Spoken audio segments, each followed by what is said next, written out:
Katakan kanan kirinya, Shalom, senang melihat Anda di rumah Tuhan. Ya, saya mau ucapkan selamat bulan Natal buat kita semua ya.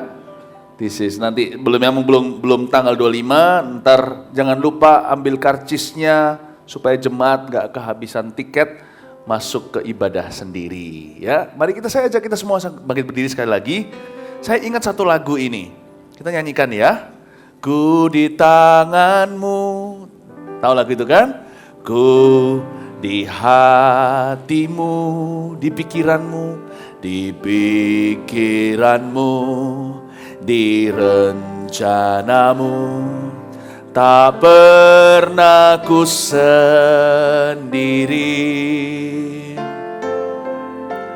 Ku di tanganmu.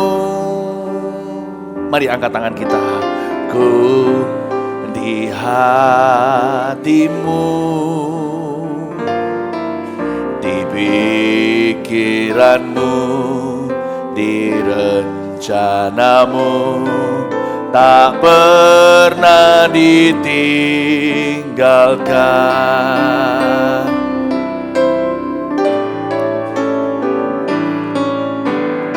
Ku di tanganmu, ku di hatimu, di pikiranmu, di rencanamu, tak pernah ku sendiri. Ku di tanganmu, ku di hatimu, di pikiranmu, di rencanamu, tak pernah ditinggalkan.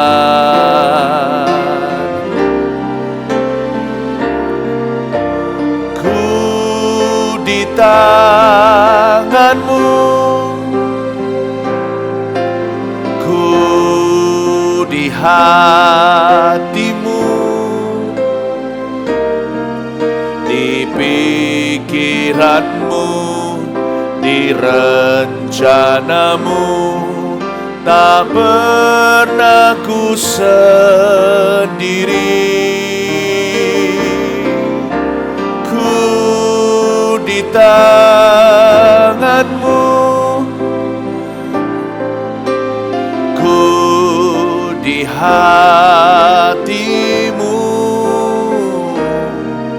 di pikiranmu, di rencanamu, tak pernah ditinggalkan. Tuhan ingatkan kami di bulan Natal ini bahwa kami masing-masing secara pribadi tak akan pernah Kau tinggalkan sendiri. Selain kami punya community, komunitas ilahi, kami punya Tuhan Yesus, itu yang terutama. Terima kasih Engkau adalah Allah yang setia. Dan sebagai satu jemaat Gereja Pro M juga, Gereja Mawar Sharon, Engkau juga tidak pernah meninggalkan kami sendirian. Engkau selalu meninggalkan banyak teman di dalam kehidupan kami. Terima kasih untuk semua yang telah Kau beri dalam hidup ini. Bukan yang materi saja Tuhan, terutama yang hubungan. Terima kasih Engkau memberi kami keluarga, orang tua. Dan bagi yang tidak punya orang tua pun, Tuhan tidak meninggalkan mereka sendirian. Tidak pernah di dalam Kristus siapapun bisa menjadi yatim piatu. Engkau selalu ya Tuhan Yesus menaruh orang-orang yang peduli dalam kehidupan setiap kami. Terima kasih untuk anak bagi yang sudah punya anak. Terima kasih untuk spouse, untuk istri atau untuk suami. Terima kasih untuk hamba-hambamu yang ada di gereja ini, yang pernah ada, yang akan ada. Thank you untuk gembala, terima kasih untuk pemimpin, terima kasih untuk TL, tim leaders, terima kasih untuk coach, terima kasih untuk ketua-ketua CG ya Tuhan, ketua Connect Group. Terima kasih untuk semua jemaat. Thank you Tuhan, di bulan Natal ini kami mau bersyukur. Karena dengan Yesus diberikan dalam hidup kami juga punya segala sesuatu. Hidup kami menjadi begitu kaya raya. Tidak bisa berkat-Mu diukur secara materi saja. Terima kasih untuk semua berkat yang Kau beri ya Yesus. Engkau adalah, you're the best thing that has ever befallen us. Engkau yang terbaik, terindah yang pernah terjadi di hidup kami. Bahwa kami semakin indah, semakin berkenan di hadapan-Mu Tuhan. Urapi firman-Mu lebih lagi, sehingga jemaat-Mu dibangun di atas dasar iman yang teguh. Bangun fondasi kami semakin kokoh. Bangun bangunan kami tinggi-tinggi. Pakai setiap kami secara luar biasa ya Tuhan. Kami gak mau di akhir zaman ini menjadi jemaat yang biasa-biasa. Kami mau jadi orang Kristen yang bersinar terang untuk kemuliaan Allah. Urapi hamba-Mu. Hamba tidak bisa berbicara tanpa Engkau. Engkau harus urapi aku ya Yesus lebih dari sebelumnya. Di dalam nama Yesus kami berdoa. Amin. Shalom semua, silakan duduk. Ya, puji Tuhan. Saya juga sebelum menyampaikan firman Tuhan, sebuah pesan, sebenarnya juga pesan Natal, saya juga membawa di tangan saya, ada sebuah produk yang saya ingin sekali kalau Anda belum mengikutinya, dan jikalau Anda masih bolong-bolong ikutnya, Anda bisa mengikuti keseluruhannya. Ini adalah seri Kitab Wahyu yang sudah rampung, karena saya sudah selesai mengajarkannya minggu lalu di Kebaktian Umum Pusat. Anda bisa memperolehnya di Pustaka Raja Wali dalam bentuk DVD atau bentuk CD ya ini ya. Ada kali dua-duanya, DVD saya rasa ini. Ya, Anda bisa memperolehnya dan belajar di rumah, dimasukkan di dalam gadget Anda, didengarkan dan bertumbuh dalam firman. Amin. Hari ini saya mau bicara tentang none other but Jesus Christ, the gift of God. Yesus Kristus adalah pemberian Allah yang terindah dalam hidup kita. Mari kita buka terlebih dahulu kata-kata Rasul Paulus di Roma pasal 8 ayat 31 dan 32.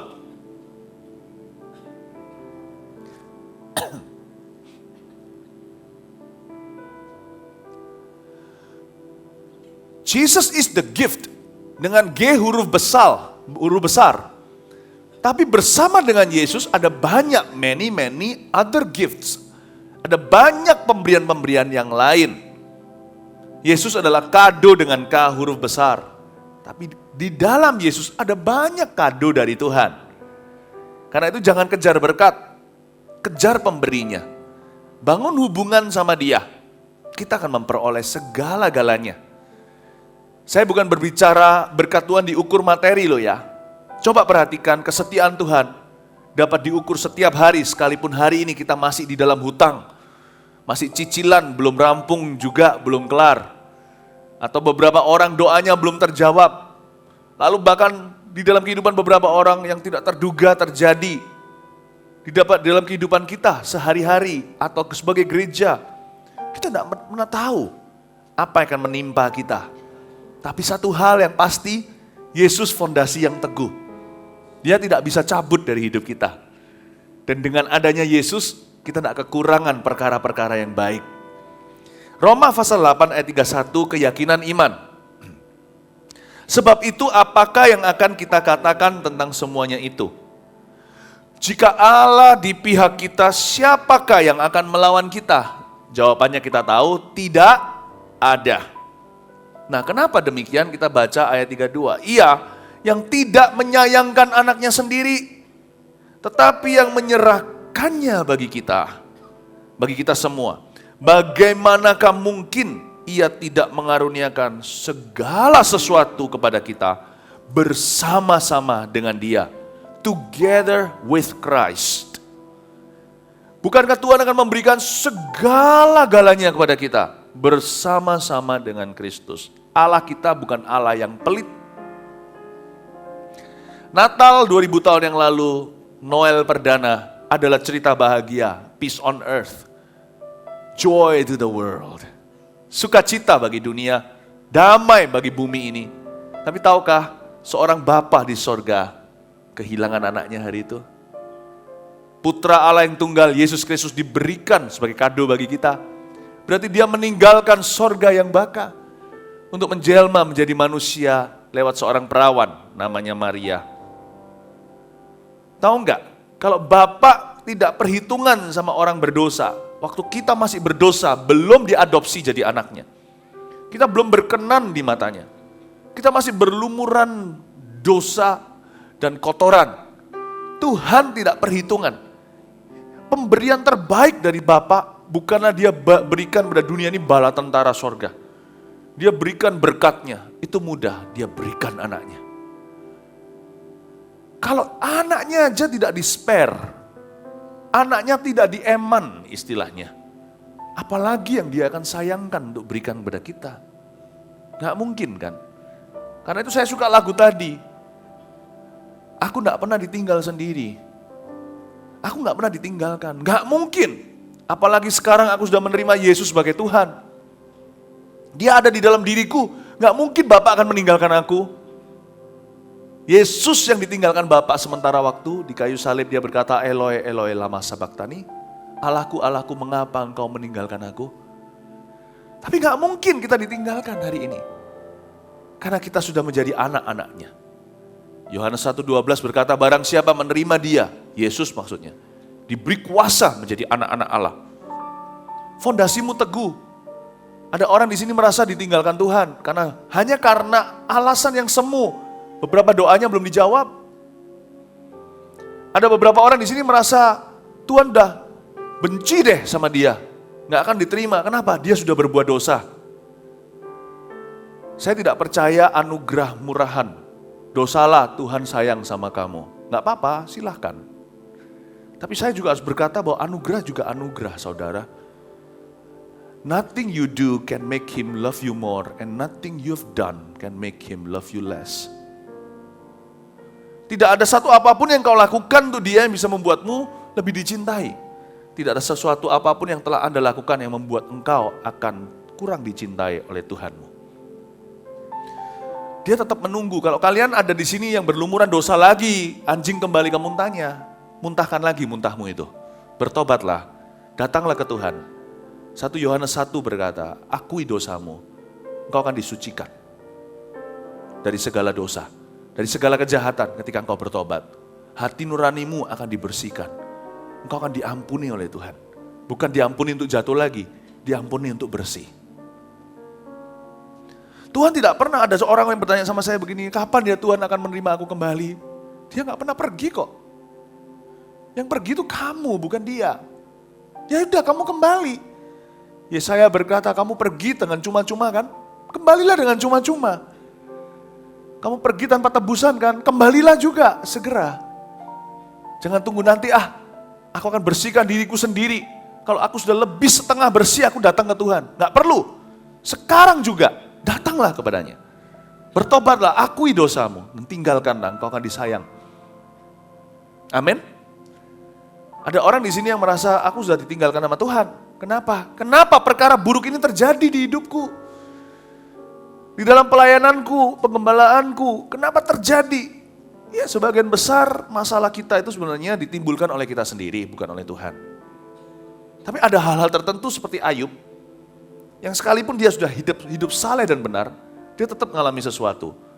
Orang-orang bertanya, kamu menyembah Tuhan kok begitu? Kok kamu mengalami begini? Istrinya sendiri pun meragukan dan berkata, kutuki saja Tuhanmu itu, buat apa disembah kamu mengalami begini? Mengalami bencana. Sekalipun hidup kita sekarang mengalami sesuatu masalah, bukan berarti Tuhan meninggalkan Anda. Justru Tuhan akan melewatinya denganmu dalam lembah kekelaman itu. Tongkat dan gadanya semakin kau perlu. Amin, saudara-saudara. Nah, saya mau beritahu kepada Anda dulu, ia nggak menyayangkan anaknya. Anak nggak dieman. Tak beritahu ya, di dalam hidup saya yang paling saya eman itu anak. Kalau sampai anak saya kasih ke Anda, percayalah, semua harta saya pun saya tidak akan sayangkan, saya kasih. Paling tidak minimal bukan untuk Anda, saya kasih supaya anak saya di rumah Anda makmur. Anak saya cuma punya 3, nggak mungkin saya kasih ke orang lain. Bapak punya anak cuma 1. Yesus dikatakan sebagai anak yang tunggal. Sudah, jangan bergantung dengan logika manusia deh. Nggak mari-mari, nggak selesai-selesai. Nanti kita masuk dalam jebakan berdialog, bersilat kata, apalagi dengan orang-orang dari agama-agama yang lain. Yang berkata, mana bisa Allah memperanakkan dan diperanakkan, ya kan? Udahlah, hubungannya nggak seperti anak papa di dunia ini. Tetapi pokoknya Bapa di sorga berkata, Yesus putra yang tunggal. Yesus berkata, dialah Bapakku, akulah anak satu-satunya. Konsep itu aja lah tangkap. Kalau satu-satunya dikasih ke Anda, masa Tuhan mau menyiksa Anda? Kalau Tuhan Bapak menyiksa Anda kan berarti Yesus tersiksa di dalam hidup Anda. No. God doesn't hate you. He loves you so very much. How much? A little bit more than He loved Jesus. Oh, iya. Kalau sampai rumah ini kebakaran, saya suruh anak saya masuk ke dalam, mati di dalam untuk menyelamatkan Anda. Siapa yang lebih saya cinta? Siapa yang lebih saya cinta? Ayo. Kita orang berdosa nih. Untuk orang baik aja gak ada orang mau mati. Masa mungkin kalau kita punya anak satu-satunya tunggal. Kalau kita lihat di dalam ruangan itu ada yang terbakar. Untuk orang baik mungkin masih ada yang mau mati. Itu orang baik, kasihan itu janda selalu berbuat baik kepada orang-orang miskin. Ayo, kalau anak saya adalah seorang fireman atau seorang pemadam kebakaran, masuk ke dalam. Dia terbakar, janda itu keluar, saya masih ada rasanya kamguan di hati atau merasa puas gitu loh. Masih bisa terima karena anak saya berkorban untuk menyelamatkan orang baik. Nah kalau di dalam sini terbakar, anak saya pemadam kebakaran, pasukan pemadam kebakaran, dan di dalamnya itu yang terbakar terjebak di dalam sana adalah seorang kriminal, pembunuh serial yang memutilasi korbannya, dan dia sudah kena hukuman mati tapi melarikan diri dari penjara. Tanggal dia dihukum mati yaitu bulan depan. Nah sekarang kebakaran, saya kan bilang, nak, gak usah bela nih mak, nak, sekalian udah hemat uang negara. Hukum mati itu mahal loh. Itu habisin uang pajak kita. Udah sekalian biarkan api yang melakukan tugasnya untuk kita. Gak usah masuk. Toh dia cepat lambat toh mati, kan dia sudah dihukum mati. Itu orang jahat itu di dalam. Gak mungkin saya gila, nak masuk selamatkan, anak saya meninggal di dalam rumah itu. Yang keluar, kriminal. Halo kriminal. Yesus mati selamatkanmu dan selamatkanku. Bisa bayangin how much He loved you. Pernah terbayang gak? God loved us when we were yet sinners a little bit more than God loved His own Son. Anak Allah, Yesus namanya, menyembuhkan, menyucikan. Dia telah mati, tebus dosaku. Kubur kosong membuktikan dia hidup. Sebab dia hidup ada hari esok. Sebab dia hidup ku tak gentar. Karena Tuhan dia pegang hari esok. Hidup jadi berarti sebab dia hidup. Anak Allah. God loved us more than He loved His own begotten Son. Ilegal seseorang hari ini di mulutnya, di bulan Natal ini diingatkan. Berani berkata, aku gak dicinta. Itu adalah mulut lancang yang berkata, aku sendirian, gak ada yang perhatikan aku. Mulut lancang. Lihat pengorbanannya. Kau dan aku tak punya hak untuk kecewa sama Tuhan. Kita tak boleh punya hak. Gak ada namanya orang Kristen itu kurang kasih. Itu gak ada. Itu tipu muslihat setan itu. Orang Kristen gak bisa kurang kasih. Kelebihan kasih iya. Kita ini Suzuki Carry yang dibeli dengan harga Rolls Royce Phantom. Kelebihan saudara, sampai kembaliannya pun bisa beli berapa biji lebih. Ngerti maksud saya? Kita ini sepeda rongsokan dibeli harga Harley. Mana bisa kurang kasih? Kembaliannya aja bisa beli dunia itu. Kembaliannya cukup membuatmu memberitakan Injil sampai ujung bumi. Kenapa kita beritakan Injil? Orang yang tidak lupa intisari Injil dalam hubungannya dengan dia akan memberitakannya. Karena apa? I have so much love, I can contain it for myself. I have so much to give to the world. That's why Christmas is a gift. Orang Kristen gak bisa kurang kasih. Gak bisa. Sekalipun yatim piatu, sekalipun papahnya, mamanya abuse dia, orang tuanya suka meremehkan dia, suka menekan dia, suka mau sekalipun ayah ibumu menolakmu, kata pemazmur, kata Daud, Tuhan menyambut aku, bukan akan loh ya, udah 2000 tahun lalu, sudah telat bro. Kalau mau percayanya sekarang atau nanti. God loved us so much. Jadi saya mau beritahu kepada Anda bahwa Tuhan itu seperti itu Bapa melihat kita. Sedemikian rupa. Amin? Amin? Oke, praise the Lord. Saya tunjukkan kepada Anda sekarang apa aja berkat-berkat di dalam Kristus ya. Kita buka sekarang di Yesaya. Pasal yang ke-9. Ayat 5.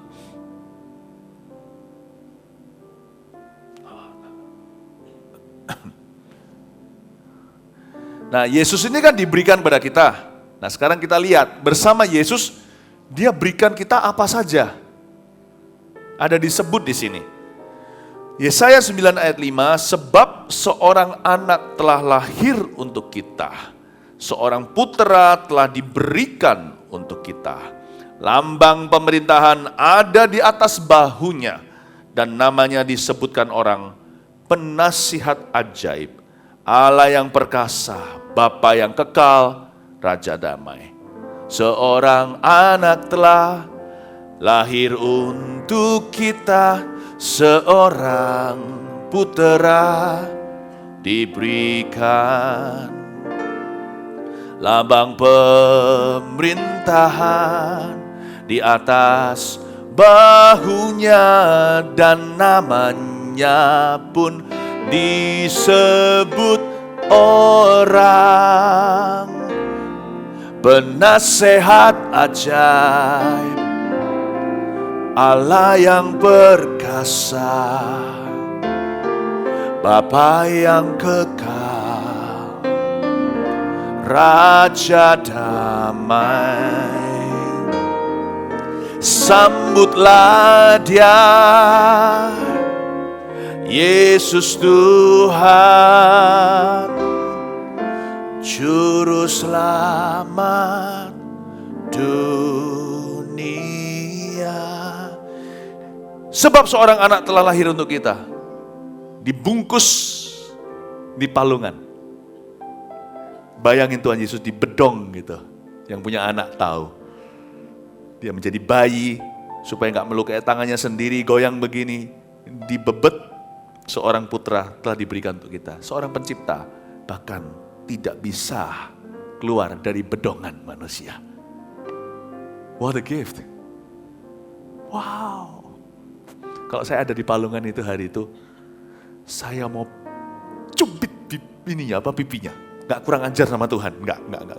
Tapi kan itu bayi kan. Pernah bayangin Simeon ketika di Bait Allah? Ketika dia angkat bayi Yesus ketika diserahkan. Diangkat seperti itu dan dia berkata, sekarang aku siap mati, aku sudah melihat Mesias. Saya gak percaya bahwa dia cuma angkat. Kalau diangkat gini itu namanya Lion King.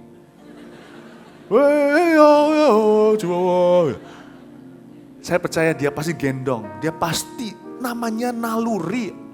Kan ada Simeon, ada Hana. Apalagi yang perempuan, kalau wanita kelihatan bayi ya. Nggak peduli wanita itu sudah tua, itu cucu atau cicitnya, pasti ada ekspresi cinta kasih. Pasti dipeluk, pasti dicium. Saya aja ayam jantan. Kalau saya gendong ponakan saya, nggak hanya anak. Kalau anak sudah pasti, sudah. Anak saya itu dulu kecilnya semua cabi, bukan karena mereka gemuk. Kami ciumi terlalu banyak. Kami cubitin terus. Anak kalau sama ponakan, bahkan sama anak jemaat yang ada satu serahkan ini, kok kasih. Saya harus ingatkan ini anak jemaat. Kalau enggak gitu saya akan cium sini, saya brot, saya gituin. Kan pasti saya akhirnya nanti meresikukan mereka pindah gereja ya kan kalau saya lakukan itu terhadap anak. Saya senang anak kecil. Saya yakin Hana minimal jikalau bukan Simeon juga. Pasti ada cubit pipinya. Sadarkah mereka? Mereka mencubit pipinya Yehova. Sadar nggak waktu lagi cubit? Lucunya. Mereka sedang tangannya digini-giniin, gitu.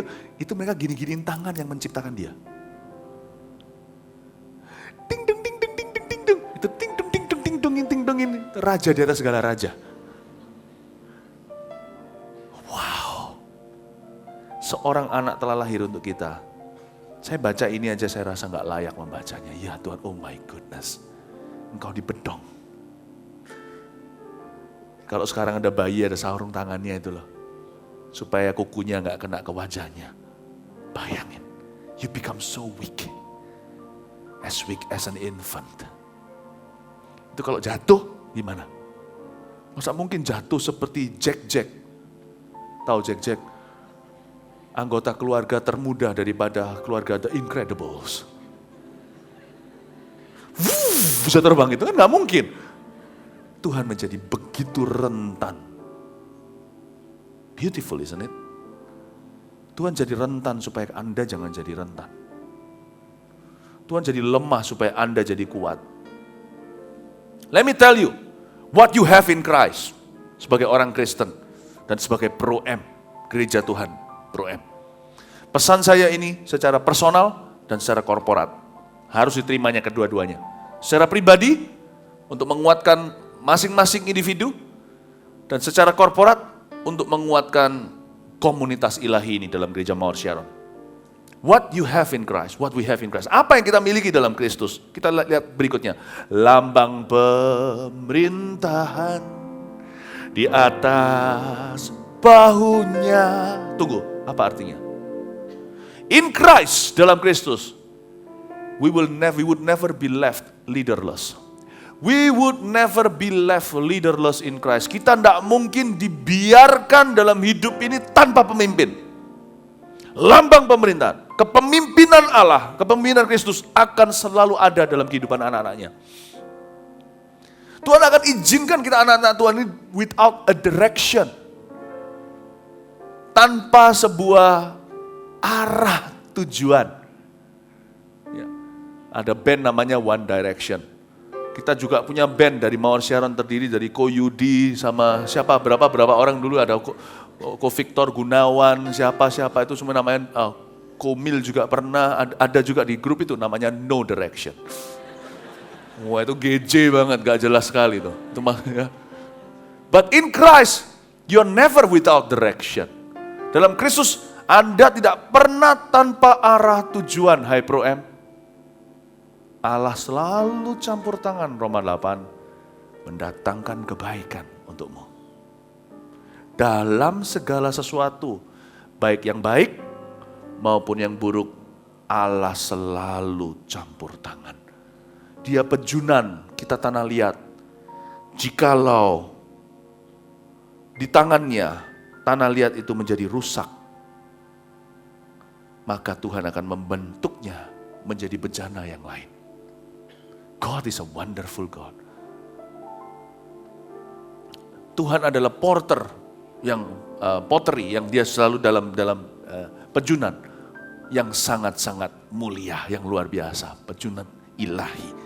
Saya mau beritahu kepada Anda, ini lambang pemerintahan, dan Tuhan selalu memberikan dalam kehidupan kita orang-orang yang memimpin kita. Itulah sebabnya Tuhan ciptakan konsep dalam setiap unit keluarga namanya orang tua. Kakak adik, Tuhan selalu tanya sama si Kain, bukan? Adikmu di mana si Habil itu? Tuhan menuntut kepemimpinan. Karena Tuhan yang menaruh kepemimpinan itu di situ. Kenapa darahnya berseru kepada aku dari tanah? Terus Kain bertanya, menjawab begini, emangnya gua penjaga adik gua? Am I my brother's keeper? Yes, Cece. Yes, Koko. Ya, Mas. Ya, Mbak. Ya, Kak. Pokoknya kalau Anda menyandang gelar ini di rumah, you are your brother's keeper. Leadership itu ada dalam kehidupan manusia. Diinstall oleh Tuhan Yesus. Leadership itu Tuhan yang upload di dalam sistem manusia. Tuhan install di dalam diri kita. Karena itu saya mau beritahu, Setiap kepemimpinan yang baik datangnya dari Tuhan. Bersyukurlah untuk papa mama yang baik. Saya beritahu yang baik dulu. Bersyukurlah untuk pemimpin yang baik, gembala yang baik. Bersyukurlah untuk kepala sekolah, untuk guru yang baik. Setiap kepemimpinan yang baik itu adalah kado dari Tuhan. Itu kado dari Yesus, lambang pemerintah di atas bahunya. Tapi memang kepemimpinan manusia tidaklah kekal. Sadarkah Anda bahwa Pak Yusuf tidak akan selamanya bisa memimpin kita? Saya juga tidak akan selamanya memimpin kalian. Kalau kita akan, semua manusia itu pasti akan mati. Atau jikalau Tuhan kehendaki, pergi. Bukan, jangan tanya sama saya, ini mau pergi kemana? Enggak loh, saya enggak kemana-mana. Saya itu, I'm stuck with you. Dalam suka atau duka, dalam senang atau ini kayak, makanya seorang gembala itu menikah dengan jemaatnya. Ini cincin pernikahan saya dengan istri saya. Ini cincin pernikahan saya dengan jemaat. Setiap gembala itu selalu seperti dinikahkan dengan umatnya. Ya, seluruh umatnya. Nah, saya mau beritahu seperti ini bahwa kepemimpinan itu datang dari Tuhan. Dan bersyukur juga untuk papa mama yang tidak baik. Kalau di sini ada dari keluarga yang berantakan, yang cerai, bersyukur juga. Karena mereka bisa mengajarkan sesuatu juga dalam kehidupan kita. Dengan teladan atau no teladan, setiap hal ini, setiap manusia adalah pelajaran dari Tuhan. Amin, saudara-saudara. Bersyukur juga kepemimpinan manusia itu not forever, my friend. Di dalam gereja ini saya melihat diri sendiri. Sekarang saya bicara tentang kepemimpinan saya. Kepemimpinan saya lebih seperti soko guru, lebih kayak pilar gitu. Saya tidak secara khusus menggembalakan satu penggembalaan di gereja Mawar Sharon. Tapi saya selalu berada di balik setiap kepemimpinan itu, menguatkan, jadi strong man. Jadi strong man. Tuhan menciptakan setiap kepemimpinan punya kemampuannya sendiri. Fantastic Four juga ada macam-macam. Ada yang bisa ngilang, ada yang fleksibel. Saya mungkin yang batu itu kali ya. Jadi kayak kefas gitu, jadi kayak batu karang. Ketika semua goyah, saya ada di tengah. Every leadership has something to offer.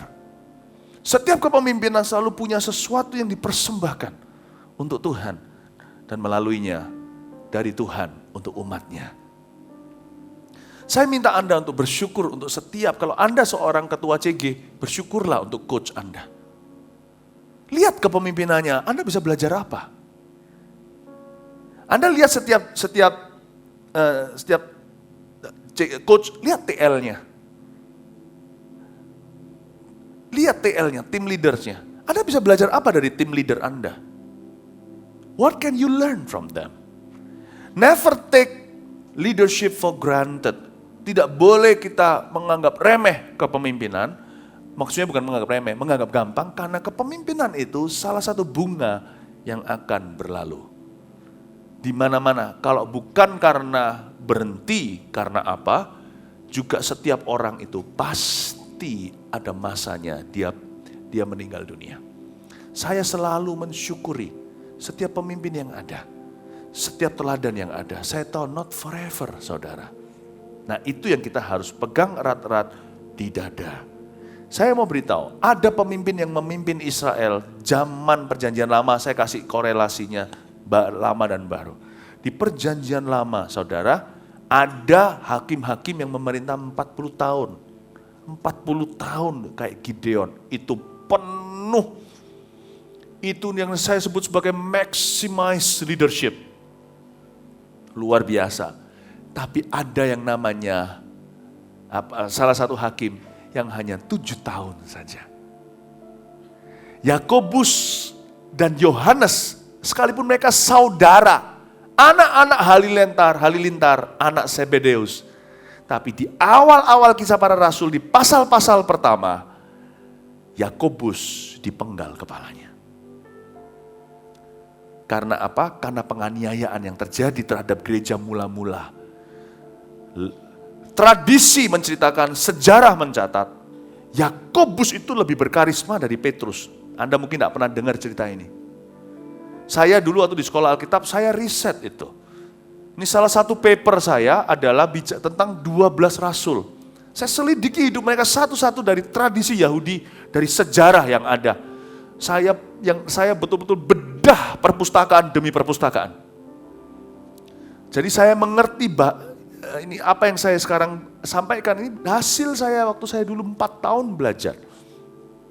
Yakobus itu begitu luar biasa sampai Herodes ketika melancarkan penganiayaan yang dia targetkan, yang dia keker istilahnya, itu bukan Petrus. Yakobus harus jauh dulu. Ditangkap dan mati, dibunuh. Sayang kan? Jadi pada waktu itu tidak terlalu tercatat karena Kisah Rasul itu yang mencatat adalah si Lukas. Lukas tobat-tobatnya nanti. Yakobus itu early sekali. Sedekat Yesus naik ke sorga, di dalam awal-awal sekali gerakan itu Yakobus sangat berkarisma. Ini bukan Yakobus yang tulis kitab Yakobus. Itu bahkan bukan 12 rasul.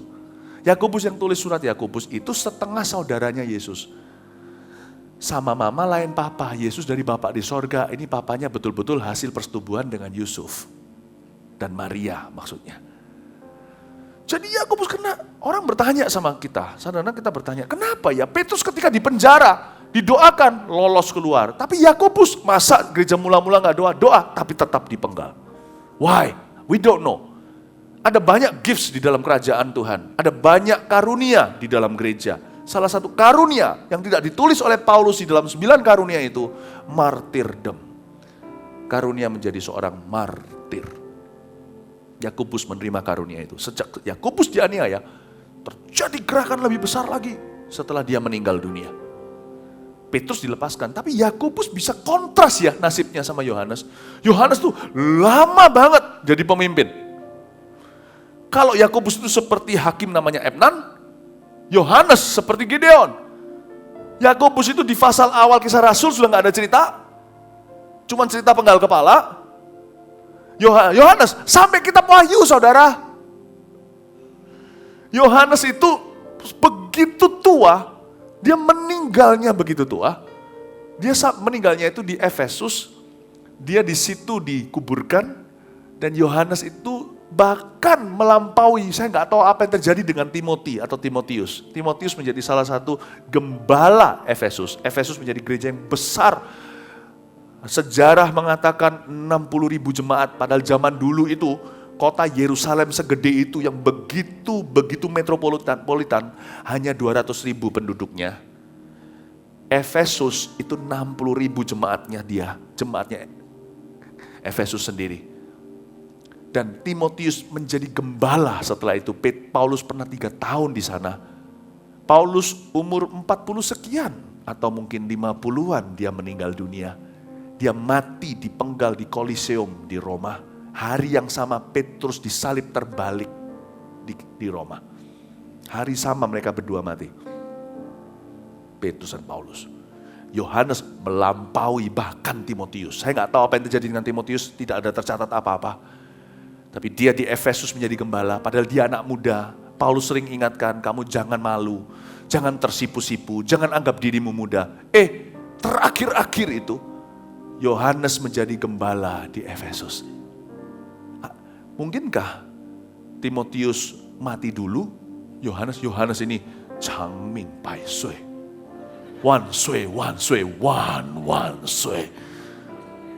Panjang umur. Ini gak bicara tentang umur, tapi usia daripada kepemimpinan itu Tuhan yang daulat. Paham ini? Usia kepemimpinan itu Tuhan yang daulat, saya ulang. Baik itu secara tutup usia, baik itu karena perkara lain, baik itu karena misi dan pengutusan, usia kepemimpinan itu daulat di tangan Allah. Tugas kita hanyalah seperti SpongeBob. Seperti spon maksudnya, absorb as much as we can while we can. Sebanyak mungkin untuk kita bisa terima sedapat mungkin. Itu tanggung jawab kita. Lambang pemerintahan di atas bahunya. Sekarang kita mengerti kepemimpinan yang baik datangnya dari Tuhan. Salah satu kado yang Tuhan berikan dalam kehidupan orang percaya adalah pemimpin. When God gives us good leader, He wants to give us something better. Amin. Ya. Berikutnya ada apa lagi? Dan namanya pun disebut orang penasehat ajaib. Nah ini dia. Di dalam Kristus kita tidak akan pernah ditinggalkan tanpa penasihat. Yang pertama tadi kado dari Yesus adalah pemimpin. Kepemimpinan itu dari rumah tangga, papa, mama, segalanya sampai semuanya itu adalah kado dari Tuhan. Sebagai orang tua juga sama ya. My daughter, I cannot forever be your parent. I will see your life, entire life. You will never see my entire life. Ya, karena kita ini kan melihat anak-anak kita dari lahir. Tapi kalau normal semuanya berjalan secara normal, anak kita kan nggak lihat kita waktu kita masih lahir, waktu lahir. Jadi dia hanya bisa melihat partial, bagian dari hidup kita saja. Dan ada satu titik, orang tua harusnya demikian, akan meninggalkan anaknya dulu. Kalau enggak itu namanya musibah. Betul nggak? Oke. Yang kedua tadi, kita nggak akan, we will never be left without advisor in this life. Alkitab berkata di kitab Amsal, karena kurang menasihat, sebuah perkara itu hancur. Dengan banyak nasihat, sebuah perkara itu berhasil. Salah satu hal, kalau Tuhan kasih kita kado, dalam Yesus kita nggak akan pernah ditinggalkan tanpa nasihat yang baik. Dan saya hanya bisa berkata bahwa nasihat yang baik itu adalah berkat dari Tuhan. Daud diberkati suatu hari. Daud itu sama kelompoknya, kan mereka perantauan. Mereka itu selalu jaga, jadi diuntungkan. Bisnis seseorang diuntungkan dengan kehadiran mereka. Karena ada perampok datang, mereka jadi security, complementary security, atau menjadi tim security atau tim menjadi polisi yang tidak dibayar. Mereka lindungi dari perampok-perampok semuanya. Nah, tidak hanya itu aja, ketika bisnis itu butuh tenaga ekstra, angkat batu, gali sumur segala, orang Daud yang bantu semuanya. Kita loh di Indonesia aja tahu, orang bantu kita ya, dikasih tips gitu loh ya. Daud gak minta, Daud beritahu sama orang-orangnya jangan peras orang. Suatu hari dia butuh bahan pokok, basic necessities. Dia butuh minum atau sedikit roti. Dia minta sama businessman besar ini, bos besar. Bagi dia itu hanya tips saja, itu bukan uang besar. Daud mintanya dengan lemah lembut, dia tidak mengancam. Sekalipun dia bawa senjata, dia mintanya dengan cuman terang-terangan lewat pintu depan, bisa enggak orang-orangku ini dikasih minum, contohnya begitu. Dihina. Bos itu namanya Nabal, memang bebal. Marah dia. Oh gitu ya. Kalau gitu ceritanya kamu perhitungan sama aku. Oh ya, oke.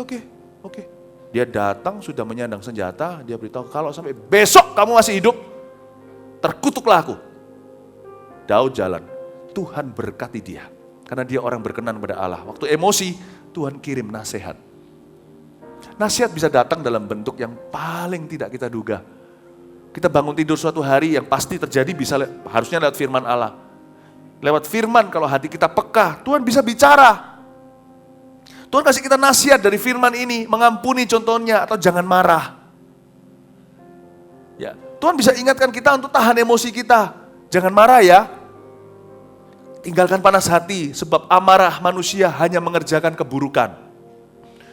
Tapi mungkin kita terlalu marah, kita bahkan gak buka Alkitab. Tiba-tiba kita mungkin bisa di SMS sama teman, dikasih ayat. Tuhan bisa kasih nasihat. Jangan pernah tolak nasihat yang baik, sebab itu dari Tuhan. Apalagi kalau timely, apalagi kalau waktunya tepat ketika engkau paling membutuhkan. Ketika Daud sudah menyandang senjata, dia mau bunuh si Nabal itu, berhentilah di situ Abigail, istri orang itu, dan berkata maafkan, dan sebagainya. Lalu keluar nasihat yang luar biasa dari mulut seorang wanita. Di zaman itu, perempuan ngasih nasihat, itu enggak terlalu biasa, karena zaman itu belum emansipasi wanita. Perempuan harus tinggal rumah, enggak boleh banyak bicara. Di luar sana, enggak bisa. Dan dia datang itu sendiri, harusnya Daud tersinggung. Lu kok guruin aku? Karena kasta lu beda sama kastaku. Maaf, itu zaman dulu, saya nggak ngomong sekarang. Perempuan dianggap objek zaman itu. Itulah sebabnya Daud puji dia, kamu tuh bijaksana. Kamu berani meresikokan dirimu untuk ngasih nasihat. Tuhan pasti yang kirim kamu. Ini loh hati seseorang yang berkenan kepada Allah. Ketika dia marah, ada satu orang datang dan beritahu, jangan marah Daud. Dia berkata, Bapak Daud, kalau nanti Anda suatu hari jadi raja, nanti tanganmu sudah berlumuran darah. Suatu hari jadi presiden, Anda harus jawab KPK. Jangan buat kesalahan sesaat saja karena emosian yang akan Anda sesali selama-lamanya menghantui karir Anda. Daud tersentak. Wih, ini nasihat dari Tuhan. Hari itu Daud dapat kado dari Tuhan. Yaitu sebuah nasihat. Tuhan kalau mau memberi kado kepada Anda, gak tentu bentuknya tiba-tiba datang gadget, tiba-tiba datang iPad. Tuhan kalau mau memberi Anda kado, kalau Tuhan sayang Anda, Tuhan kasih Anda nasihat yang tepat waktu, tepat guna. Bapak, Ibu, Saudara, saya mau beritahu di sini juga ada yang tua. Kita siapapun kita harus dengar-dengaran dengan Allah. Tuhan bisa bicara langsung sama kita lewat Roh Kudus-Nya dalam diri kita, bisa lewat firman Tuhan yang kita baca, tapi Tuhan juga bisa bicara lewat manusia. Belajarlah peka. Di dalam Kristus kita tidak pernah dibiarkan penasaran tanpa bimbingan. Mazmur 23 berkata, tuntunlah aku di jalan yang benar oleh karena namamu. Kata tuntun itu nasihat. Nasihati aku. Orang yang akan jatuh, orang yang seperti apa? Ayo, gak peduli dia sekaya apa, koneksinya siapa. Orang yang sudah kopok dengan nasihat. Orang seperti itu, tak countdown sama saya. Bukan New Year-an. 10, 9, 8, 7, 6, 5, 4, 3, 2, 1. Black and dead. Gak peduli dia dulu siapa, dia sehebat apa. Gak peduli dia diurapi apa, termasuk rohaniawan. Satu hal yang saya setiap hari bangun tidur, saya selalu doa 2 dimensi. Saya berkata, ya Tuhan, pertama-tama Engkau membuka telingaku seperti seorang murid, kata Yesaya. Saya berdoa, Tuhan, aku ini tidak tahu segalanya, aku tidak maha tahu. Aku tahu banyak, aku tahu lebih banyak daripada banyak orang. Iya betul, tapi aku tidak tahu segalanya. Bahkan sekarang loh, bangun tidur gini, saya nggak tahu kalau saya nggak lihat di kaca, rambut saya lagi dada. Selama Anda tidak bisa, masih perlu kaca, Anda masih perlu orang lain. Percayalah itu. Siapapun Anda, presiden pun, sekalipun Anda nabi yang bisa lihat masalah orang. Kalau Anda masih perlu kaca untuk lipstikan, kalau Anda masih perlu kaca untuk sisiran, jangan sombong, Anda masih orang. Anda tidak tahu segalanya. Saya doa tiap hari, buka telinga saya, agar saya dengar-dengaran dengan Tuhan. Dan berarti juga Tuhan berhak mengirim orang nasihati saya. Nasihat tidak perlu dalam bentuk konseling, tidak selalu begitu. Kadang-kadang masukan, kadang-kadang kritikan, asal membangun. Tapi jangan dengarkan semua orang, kacau hatimu nanti. Kalau kita mulai dengarkan semua orang, kata Amsal berkata, nanti jangan-jangan kau dengarkan pegawaimu sendiri kutuki kamu. Udahlah, saya nggak peduli, tidak semua orang bisa bicara dalam hidup saya. Bukan berarti saya pilih-pilih, tapi saya timbang-timbang nasihat yang datang. Mazmur 1 harus terjadi, nasihat orang benar, bukan nasihat orang fasik. Saya nggak akan peduli untuk membuat survei, hey, what do you think of me? Nggak usah jauh-jauh, di Pro M aja lah. Sekarang ini ada berapa orang nih, saya kasih kertas, tanya, menurut kamu, aku kayak apa? Anda kan tulisnya A sampai Z. Ada yang ngefans, ada yang, orang kayak kamu. Ada pasti, di sini aja ada. But I don't care. I don't care about people's thoughts. Saya ini mau maju. Bukan berarti saya pilih-pilih yang enak didengar saya terima, enggak. Tapi hati saya taruh di bawah kakinya Tuhan. Tuhan bicaralah aku. Pilih yang mana yang membawa aku maju, berubah, semakin tulus, semakin rendah hati. Yang mana yang merupakan pujian atau kritikan yang merupakan sampah. Saya buang, masuk telinga kanan, kiri, keluar telinga kanan. But you have to listen though. Karena Tuhan tiap hari telah menyediakan kita kado dalam bentuk nasihat. Kau harus temukan itu. Dan kedua, saya selalu doa setiap pagi, ya Tuhan, beriku mulut seorang murid. Sehingga dengan kata-kataku, aku bisa membangkitkan semangat orang yang jatuh. Saya selalu berdoa gini, Tuhan kalau Engkau mau kasih kado, jangan lupa, pilih aku ekspedisinya. Kalau kau mau kasih kado sama orang lain, pilih saya. sebagai ekspedisinya. Kenapa? Ekspedisi ini cepat. Birokrasinya enggak rumit. Kalau Tuhan pakai saya, beres imigrasi. Enggak ada macet di mana-mana. Saya langsung. Saya orangnya cepat tanggap sama Tuhan. Tuhan bilang, kuatkan orang itu. Ngomong begini, saya beritahu. Saya beritahu sama orang apa yang Tuhan ingin mereka untuk tahu dan dengar. Saya tidak akan tawar, tidak akan tambahin, tidak akan kurangi. Saya pastikan hati saya tidak takut sama manusia dan tidak butuh sama orang. Rendah hati di depan orang, tidak sama dengan butuh sama orang. I don't need people to love me first for me to feel loved. I feel loved already by Jesus.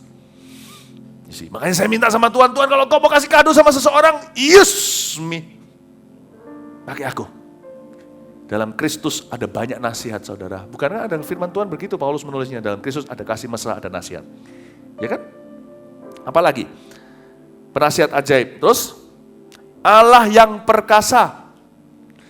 Kata perkasa di sini kekuatan.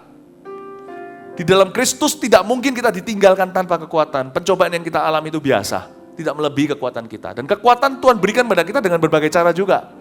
Jadi kado, salah satu kado yang Tuhan berikan dalam hidup kita juga adalah kekuatan. Kekuatan yang baru, bahkan dalam Tuhan gak tambahkan kekuatan. Kadang-kadang Tuhan ganti kekuatan lama, kasih kekuatan yang baru. Pernah enggak Anda lagi sedih sekali, tiba-tiba Anda dapat, tiba-tiba pas lagi sedih itu, Anda diberkati. Tiba-tiba. Jangan pernah kita itu cinta uang. Tapi kadang-kadang Tuhan juga bisa hiburkan beberapa orang dengan uang. Lagi sedih nih, lagi dimusuhi, disalah ngerti sama orang, katakan, aduh Tuhan tapi saya gak mau balas deh, saya mau kasih, tapi meskipun kita gak mau balas itu kan memberi. Kita mau ampun itu kan memberi. Hati kita kan seperti memberi di saat-saat yang susah. Kadang-kadang tiba-tiba gak tahu gimana properti Anda terjual. Kok bisa ya? Waktu Anda lagi down, ada penjualan. Selalu tidak boleh menganggap itu kebetulan. Anda harus berkata, wow. Jangan berkata, yeay. No, saya arahkan sukacita saya bergembira bukan karena Tuhan, tapi karena uang. Enggak. Anda harus berterima kasih sama Tuhan dulu. Kalau itu terjadi, Anda harus berkata, Tuhan, enggak lah. Kalau dalam bahasa Inggrisnya, you shouldn't have. Kalau dikasih kado sama orang ya, bahasa basi kita kan begini. Oh, thank you. Kenapa sungkan sih? Lain kali enggak perlu lah ya. Gitu loh. Sama Tuhan juga perlu bahasa basi yang baik, asal tulus dari hati. Kalau Tuhan kasih, aduh Tuhan, kau enggak harus hibur ke aku dengan cara begini. Punya Tuhan aja sudah cukup bagi aku. Tapi ini kejual dengan tinggi. Terima kasih ya Tuhan. Aku bersyukur kepadamu. Kadang-kadang ya, kita lagi down, diberkati. Pernah enggak ngerasa gitu? Saya bolak-balik. Pas lagi down gimana? Tiba-tiba diberkati Tuhan ini, diberkati itu. Saya enggak ngerti. Saya lagi down, tiba-tiba saya ngelihat satu mujizat. Enggak selalu begitu. Tuhan cukup bagiku. Tapi saya sering diperlakukan Tuhan seperti itu, bukan karena saya khusus, tapi karena saya belajar bergembira karena Tuhan. Maka Tuhan memberikan apa yang diinginkan oleh hatiku. Pernah enggak, juga ketika kita lagi down, tiba-tiba kita dengar kesaksian orang gimana diberkati. Tapi jangan kecanduan. Setiap kali lo down, cari-cari, ketik sendiri nama sendiri. Ya kan, ketik sendiri nama sendiri, katakan, Yudi Kusmanto, terus ini keluarnya Sri Mulat apa sih? Nggak perlu. Tapi Tuhan juga bisa bekerja lewat cara itu. Waktu Paulus lagi down, tahu apa yang terjadi nggak? Dia berkata, Tuhan menghiburkan aku dan menguatkan imanku dengan kedatangan Silas yang membawa kabar baik tentang kamu. Sometimes good news, bad news and good news bisa berjalan barengan dalam hidup ini. Kita ngalami satu bad news, Pak. Aduh, salesnya turun, Pak. Kalau gini kita bisa gulung tikar. Aduh, pusing aku. Doa Tuhan Yesus, aku berdoa gini. Aku berdoa supaya gini. Ya kita lagi bergumul lah ya, namanya perjuangan. Tiba-tiba buka nyala. Apa? Dari CG, orang yang kita doakan disembuhkan Tuhan. Wow, itu ada hubungannya. Tuhan mau memberitahu pada Anda, ini bukan kiamat atau akhir dunia bagimu. Aku akan tolong yang ini, bersyukurlah untuk yang itu dulu. Amin, saudara-saudara. Dalam Tuhan, Dia adalah Allah yang perkasa. Dia membuat kita perkasa, jadi gak perlu jamu kuat. Jalan, kelihatan di jalan ada warung tulisannya obat perkasa. Ngapain gue punya Yesus, ngapain pakai gitu-gituan? Nggak tahu itu untuk apa. Saya beneran polos, saya nggak tahu itu untuk apa aja. Itu minuman apa, saya nggak ngerti. Cuman saya berkata, perkasa itu cuma Tuhan yang kasih punya. Hanya Tuhan yang bisa berkata, kamu akan jalan, kamu tidak akan pingsan. Kamu akan lari, kamu tidak akan lesu. Kamu akan diperbaharui masa mudamu seperti burung Raja Wali. If you need strength, ask Him. Kalau nggak kuat ngomong sama Tuhan, aku nggak kuat Tuhan, kuatkan aku Tuhan. Tapi jangan terus setiap kali kalau buka mulut doa selalu kuatkan aku. Lama-lama tak rasa perspektifnya perlu berubah. Karena orang itu selalu lihat lubang donatnya. Ada orang yang selalu nggak kuat tuh kenapa? Karena dia itu fokus ke negatif thinking, pikiran masalah. Ngerti ya? Ada orang, oh baik kalau gitu saya harus minta kekuatan dari Tuhan. Setiap waktu minta kekuatan. Saya punya teman dulu, selalu punya masalah. Loh, kita memang punya masalah, tapi kalau kita selalu membesarkan masalah, itu masalah. Saya pimpin, saya sebagai ketua CG dulu di Kanada. Teman saya satu itu masalah selalu naik problem. Saya sampai kasih dia julukan the problem man. Saya datang sama dia, saya berkata, I believe semua problemmu itu genuine atau legitimate atau asli. Cuman izinkan saya ngomong gini ya, tak rasa kamu solusinya bukan satu problem selesaikan dengan Tuhan, selesai satu. Enggak, cara pandangmu juga harus berubah. Kamu lihat problem doang. Dia protes sama saya, enggak aku enggak begitu. Lah ini, sekarang kamu akan jadikan aku problemmu juga kan? Dia pulang, dia renungkan, lalu dia telepon saya berkata, you are right. Aku ini orangnya negatif. Nah itu, setelah itu saya latih dia, setengah tahun kemudian berubah di CG, saya latih dia. Kamu dari 10 problemmu, pilih 2 yang kamu betul-betul permasalahkan di hadirat Tuhan. 8 itu kan solve sendiri. Pilih 2. Lama-lama saya ketemu dia setelah setengah tahun, munculnya selalu kesaksian. Bukan berarti begitu melulu, ada waktunya kalau dia punya problem, dia yang ngomong. Tapi dia nggak lagi merasa bermasalah seperti zaman dahulu kala. Ngerti maksud saya ya? Saya beritahu kepada Anda, kalau Anda perlu kekuatan, minta sama siapa? Sama Tuhan. Dalam Kristus, Yesus sudah dikasih kita, masa kekuatan akan dihemat olehnya? Tidak akan. Allah selalu menguatkan. Tahu enggak dalam kepemimpinan? Semakin tinggi, anginnya semakin besar. Tahu apa? Kepemimpinan semakin atas itu lebih kekuatan iman. Aktivitas nomor 2. Semua bisa soalnya. Anda mau nyanyi, mau ini, semua bisa. Tapi stabil di atas sana. There is one place that is the loneliest place in the world. It's called leadership. It is the loneliest place. Siapa di sini yang pernah, saya berkata, Lukas, kuku kapan ya, hari Selasa kamu kuku bisa counseling sama kamu enggak? Siapa yang pernah bukan tak counselingin, siapa yang pernah counselingin saya? Di sini. Angkat tangan. Enggak apa-apa, jujur aja bilang kalau di sini ada konselornya saya. Dari tahun 2016 tahun hari ini. I stand up there. Orang ngerti, salah ngerti. Orang memuji, orang mengecam. I stand up there. Mau naik ke atas itu gampang, karisma 1 minggu langsung di atas sana.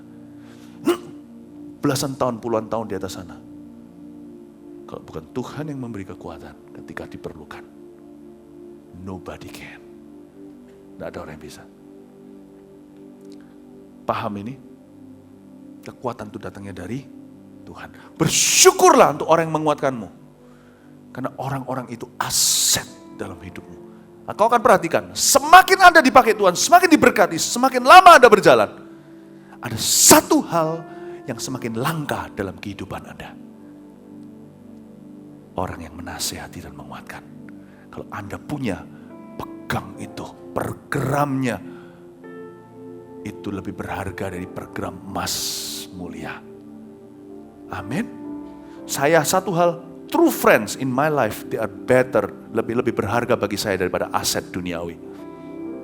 Mentor, itu lebih berharga dari aset. Kalau saya punya mentor, itu berat badannya 70 kilo, dengan 70 kilo emas murah dibanding dengan dia. Per gramnya dia lebih berbobot. Per gram lebih mahal. Cintai papa mamamu. Cintai. Jikalau papa mamamu takut akan Tuhan, memberimu nasihat yang benar. Tentang pacaran, tentang apa. Kalau mereka peduli dengan masa depanmu, oh my goodness. They are not forever and they are your assets now. Appreciate them. Hargai mereka semakin tambah tahun, semakin hargai, semakin cintai. Menghormati orang tua itu tambah tahun, tambah hormat. Harusnya begitu. Dunia ngajarnya sebaliknya. Waktu kecil hormat, tambah besar, tambah merasa, lu tahu apa. No. Orang yang matanya dicelikkan Roh Kudus tahu. Pemimpin itu langka. Semakin tambah tahun, kita harus semakin menghormati dan menghargai. Amin.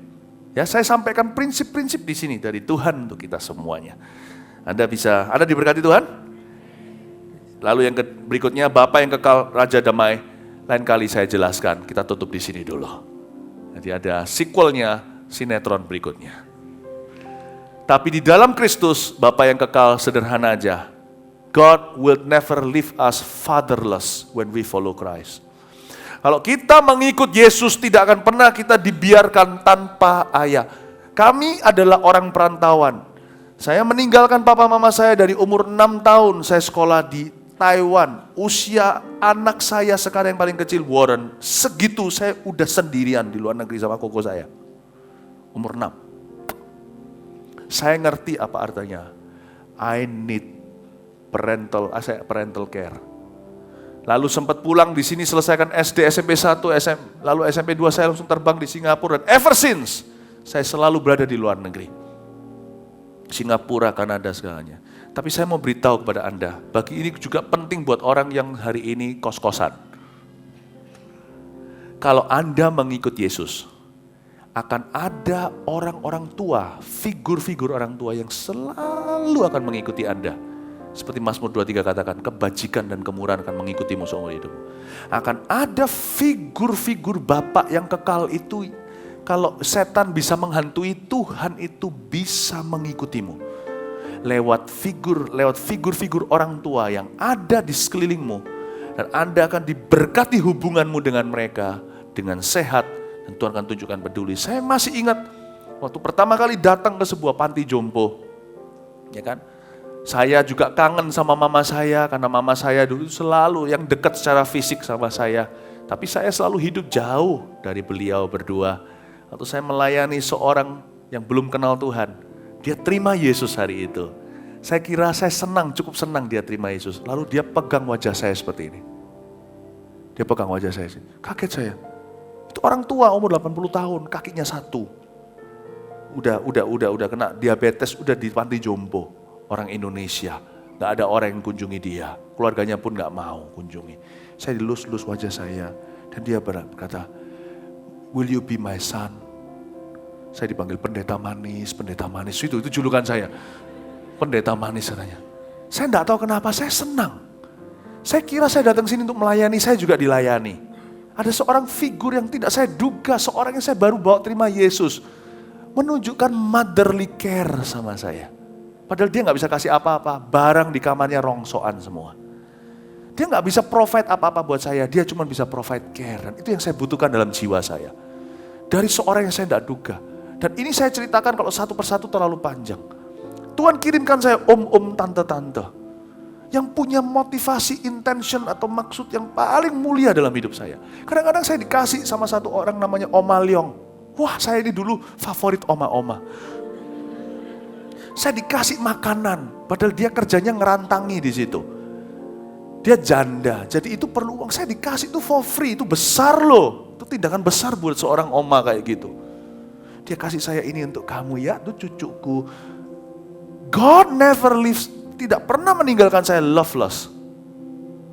If you follow Christ, He will follow you. Mungkin dalam bentuk oma-oma, opa-opa, engkong-engkong, om, tante, ibu kos. Kalau Anda ikut Tuhan loh ya, Anda ikut inklinasi hatinya dulu. Ke gereja atau dugem? Ke gereja saya pilih. Waktu saya mulai pilih ke gereja itulah saya ikut, I follow Christ. Dan Christ follow me. Dan all the good things come into my life. All the good things come. Mencuri atau saya mau untuk belajar jujur. Saya pilih jujur dan all the good things come in my life. Tuhan akan izin, Bapa yang kekal tidak akan meninggalkanmu. Tidak ada orang dalam Kristus bisa yatim piatu. Sekalipun kalau nasib orang kos, anak kos, makan tiap hari supermian sampai rontok rambut kepala. Allah pasti akan tunjukkan peduli. Kadang-kadang sesuatu yang spontan Anda tidak kenal, tapi Tuhan akan kirimkan figur-figur Simeon dan Hana untuk mengayomi feeling Anda, supaya Anda tahu di atas sana Anda punya Bapa yang kekal yang memandangimu. Yang terakhir tadi Raja Damai. Mau tahu maksudnya apa? Dalam Kristus tidak pernah Tuhan izinkan kita tidak punya damai sejahtera. Selalu melalui semua musim hidup kita ada damai di hati ini, ada ketenangan yang luar biasa. Jadi dalam hari ini Natal, bulan Natal ini kita belajar yang Tuhan kasih sama kita, dengar baik-baik, bukan hanya pengampunan dosa dan masuk ke sorga. Yang Tuhan kasih sama kita, Tuhan akan kirimkan pemimpin-pemimpin silih berganti kalau perlu, tapi Tuhannya tetap sama, pemimpin agung kita tidak pernah meninggalkan kita. Tuhan akan kirimkan kepada kita nasihat dan penasihat. Tiap hari akan ada tuntunan baru. Dan Tuhan akan kirimkan kepada kita kekuatan yang baru pula. Encouragement akan datang dari sorga. Dan Tuhan juga akan utus om, tante, papa, mama, kau akan punya ratusan di dunia ini. Kalau engkau berjauhan dengan orang tuamu atau kau ditolak oleh mereka. Hormati mereka aja. Kalau engkau tidak hormat sama mereka, Anda akan berhenti mengikut Tuhan soalnya. Hormati. Tapi Allah akan selalu mengikutimu sebagai Bapa yang kekal. Dan Allah selalu akan mencukupkanmu dengan damai yang cukup di hati agar engkau bisa bertumbuh hari ini dalam mengikut Yesus. Selamat bulan Natal. Kasih tepuk tangan ke Tuhan. Mari kita semua bangkit berdiri. Haleluya. Praise the Lord. Praise the Lord. Di antara jemaat, ada beberapa yang yatim, belum piatu. Kadang-kadang, sebagai manusia, Roh Kudus yang bisa jadi Bapak semuanya. Dia yang bisa membuat orang berseru, Abba Bapak, bukan? Tapi ada beberapa orang-orang yang fatherless di gereja ini, yang secara personally lebih dekat dengan saya. Karena Tuhan bicara sama saya. Saya nggak bisa semua orang, nggak bisa. Tapi ada beberapa orang. Karena di samping pelayanan mimbar, saya punya pelayanan pribadi off the stage. Tuhan bilang sama saya, jadilah ayah buat mereka. Meskipun bukan ayah beneran, gak bisa menggantikan. Tapi seperti jadi ayah bagi beberapa orang. Padahal usianya, kan saya masih muda, ya masih muda semuanya. But kadang-kadang Tuhan bisa pilih kita untuk jadi anaknya. Kadang-kadang Tuhan bisa pilih kita untuk punya hati Bapak kepada beberapa orang. Dan yang pasti Tuhan akan menjawab kita dan jadikan kita jawaban. Hidup itu indah, selalu dua dimensi, pedang bermata dua. And I'm very happy. Ponakan saya dari sepupu maksudnya datang, pindah akhirnya. Waktu sudah nggak pernah lagi dikunjungi papanya udah meninggalkannya. Saya dan istri pergi ketemu dengan cousin saya dan ponakannya. Saya lihat dua anaknya. Saya minta izin dulu sama anak saya. Saya minta izin sama anak-anak saya dulu, siapa tahu mereka cemburu. Saya bilang, izinkan kamu pinjamkan papamu kepada mereka yang yatim atau piatu. Akhirnya saya dapat restu dari anak saya. Waktu saya pergi ke kota itu, ketemu sama mereka, saya peluk kedua anak perempuannya. Saya peluk. Peluk biasa, tak peluk aja. Saya gak ngomong bahasa gimana. Mereka sih masih kecil juga, tapi yang satu udah lebih besar. Saya jayus dari awal sampai akhir. Karena ayah kan memang harus jayus ya kan. Pernah enggak kalian belajar mengetahui namanya father's joke? Father's jokes are not funny. Papa-papa di sini jangan coba make joke di depan teman-temannya anakmu. Enggak lucu, malah memalukan. Ya kan saya berusaha jaim kalau di depan teman-teman teman-temannya anak saya. Tapi sama ponakan saya, sama anak sendiri saya jayus menurut. Orang anak kecil yang tidak pernah punya ayah akan sangat kangen jayus itu. Jadi saya jayusin terus sama anak itu. Dia ketawa, lu kok konyol gitu ya. Lalu saya peluk mereka, saya cium. Ini ponakan saya sendiri. Saya cium. Ternyata saya diberitahu sama cousin saya. Go, you don't know how much it meant for my children. You don't know how much it meant. Go, Aku tidak akan tahu itu seperti apa dampaknya buat anak-anakku. Thank you. Sudah provide, Koko dan Sao ngomong gitu. Sudah provide dan menyediakan yang namanya figur ayah sama anak-anak saya yang tidak punya ayah. I love it. Saya simpan sampai sekarang message itu. Saya rangkul. Kadang-kadang, you see, Bapa yang kekal itu satu aspek Tuhan Yesus dalam. Kadang-kadang kita jangan ajarinlah sama anak itu. Mau percaya Yesus. Bapak mereka akan percaya Yesus, mereka akan rasa Yesus. Yesus kadang-kadang beritahu sama kita juga enggak. Percaya aku. Tuhan kirim bapak-bapak dalam hidupmu untuk merangkulmu, untuk bisa merasakan kasih-Nya. Our God is real. His love is real. Never feel fatherless. Amin. Sebagai anak Tuhan di gereja Mawar Sharon, siapapun di sini di jemaat ini, you are never fatherless. Anda akan pernah menjadi yatim piatu selama kita berada dalam hadirat Tuhan. Amin. Dan di gereja kita ada banyak bapak-bapak rohani yang double thumbs up. Bapak-bapak rohani yang thumbs up. Saya bangga lihat hamba-hamba Tuhan di sini dalam keterbatasan kami. They love God's people so much. Di depan saya ini ada hamba-hamba Tuhan yang sangat cinta sama jemaat. You are never fatherless in this house. Ya, mari kita semuanya letakkan tangan di dada kita. Bapa di sorga, di dalam nama Yesus materaikan firman-Mu. Bapa di sorga, di dalam nama Yesus beri kekuatan baru.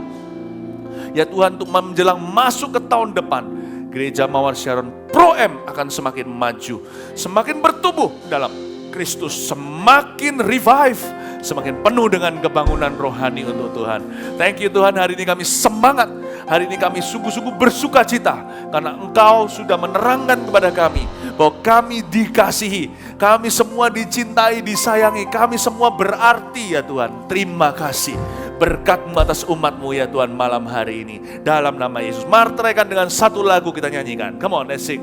Kau beri yang ku pinta, saat ku mencari, ku mendapatkan. Ku ketuk pintu-Mu dan Kau bukakan. Sebab Kau Bapa yang kekal, takkan Kau biarkan aku melangkah hanya sendirian. Kau selalu ada bagiku, sebab Kau Bapa-Ku, Bapa yang sekali lagi. Kau beri yang ku pinta, saat ku mencari, ku mendapatkan. Ku ketuk pintu-Mu dan Kau bukakan. Sebab Kau Bapa yang kekal, takkan Kau biarkan aku melangkah hanya sendirian. Kau selalu ada bagiku, sebab Kau Bapa-Ku, Bapa yang Kau selalu ada bagiku. Kau selalu ada bagiku, sebab Kau Bapa-Ku, Bapa yang kekal. Kau selalu ada bagiku, sebab Kau Bapa-Ku, Bapa yang kekal. Pulanglah membawa kasih Bapa. Pulanglah membawa kasih Yesus. Dan kasih itu dicurahkan dalam hati kita ketika Roh Kudus bertahta. Pulanglah membawa penyertaan Roh Kudus. Tuhan tidak pernah meninggalkanmu sendirian.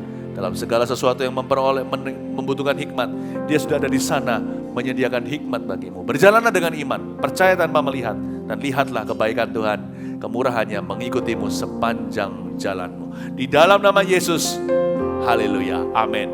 God bless you, good night.